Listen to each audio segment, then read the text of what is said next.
Assalamu alaikum wa rahmatullahi wa barakatuh. May peace be upon you all. In this video, we are going to react to a video of Dr. Zakir Naik in which he is responding to a question of a Christian brother about the grammatical errors in the Quran. And after the video of Dr. Zakir Naik, I am going to give you some historical information about the subject. So let's watch the video.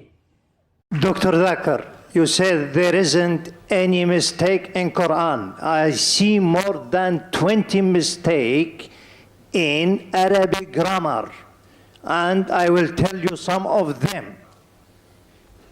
إن الذين آمنوا والذين هادوا والصابئون. He said in Baqarah and Hajj, إن الذين آمنوا والذين هادوا والصابئين. Which is right? الصابئون or الصابئين? Number one. Number two. Brother, one question at a time, please. Yeah, but at the same thing, he said in Surah Taha 63, إِنَّ هَذَانِ لَسَاحِرَانِ. Mistake. إِنَّ هَذَيْنِ لَسَاحِرَانِ. Can you explain that? And there is more than that mistakes. Brother will allow you only the first part of the question. The second part will not allow because we have stated we'll allow one question at a time so others get a chance too. Okay. The brother has asked a very good question. I would like to be more concordant and agreeing. He has mentioned all 20 grammatical points. And the book is referring to Abdul Fadi. Abdul Fadi, correct? Is the Quran infallible? I can see some things. Yeah. Alhamdulillah, my side is good.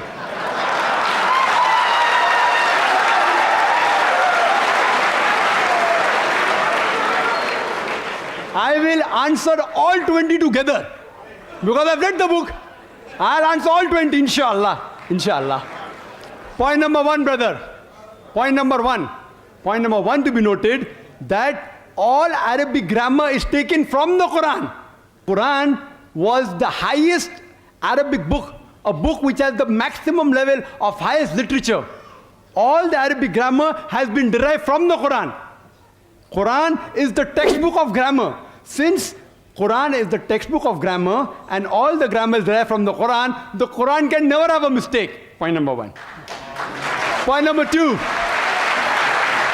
This point is related to some history of codifying the grammar of Quran. I will explain it after the answer. Point number two.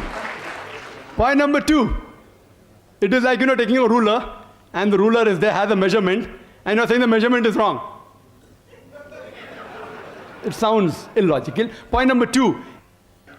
In the different tribes of Arabia, and Arabic, and Dr. William Campbell also will agree with me, in different Arabic tribes, the grammar keeps on changing.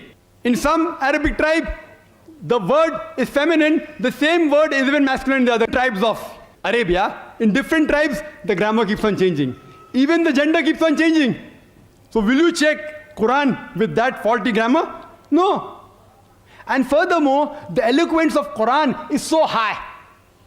It's so high, it is far superior.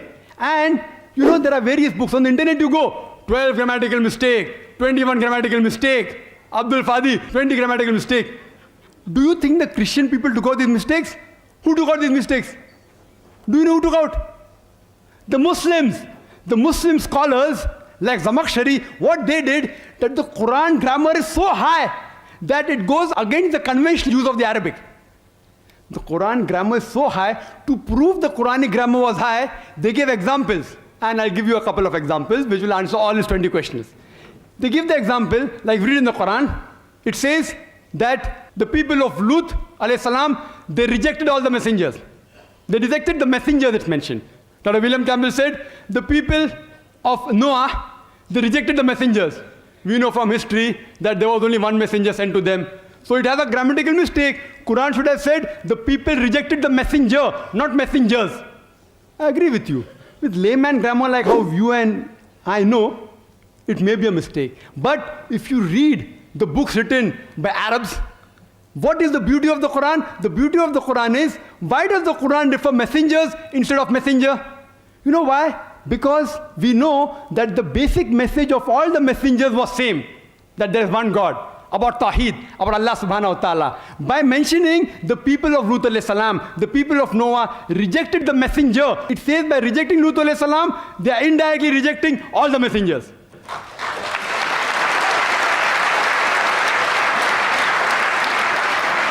See the beauty, see the eloquence, alhamdulillah. You may think it's a mistake.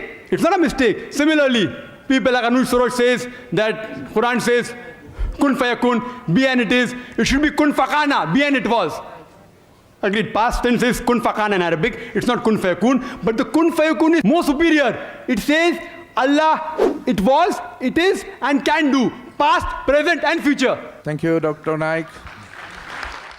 So this argument of Quran having grammatical errors does not have any historical precedent. Why? Why not a single incident we can find in the life of Holy Prophet, peace be upon him, that anybody stood up and said to Holy Prophet, peace be upon him, that Quran you are telling us has the grammatical errors in it. Why it did not happen? Because Arabic grammar was not codified and compiled at that time. The people of Arabia were the Bedouins. They were not the people of the literature or universities or libraries. They knew the Arabic language just naturally. It was their mother language. They did not sit down to learn proper sentence structure or verb conjugation. They just knew it naturally. Therefore, at that time when somebody had to teach their kid better language, they will say him to leave the city and go to the deeper deserts, because there is the language more pure and more complex. So it was all very organic type of education that took place in the Arab world. And then when after some time Islam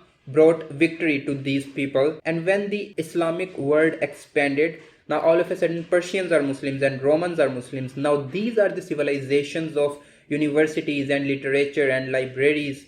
Now they had to learn Arabic because this is the language of the religion. They just accepted. So then there was a movement to codify and compile the Arabic grammar, because now not only the Arab people had to learn the Arabic, but also it should be codified and compiled for the non-Arab people, because they wanted to learn Arabic too. So now when they had to compile and codify the Arabic grammar, what did they look at as a standard by which grammar should be codified? So they actually looked at the Quran, this document, this single document that transformed an entire society and now eventually a multinational civilization. So they looked at the Quran as the basis for the grammar. So grammar was actually codified and compiled after the Quran was revealed, and it was basically codified by keeping the Quran as a standard. Now centuries later, when somebody comes along and says that there are grammatical errors in the Quran, so this claim historically does not make any sense, because grammar was itself codified on the basis of principles of Quran, because Quran was unanimously accepted as the peak of the eloquence, not just by Muslims, but also non-Muslim Arabs have been along for a long time. And when they talk about the highest formal language, they talk about the Quran historically. So this argument of Quran having grammatical mistakes or grammatical errors does not hold a very much weight in this sense, because the grammar which we are studying today was codified and compiled after the Quran was revealed, and it was codified by keeping the Quran as a standard. This was some historical background of this subject. Thank you so much for listening. Take care. Assalamu alaikum.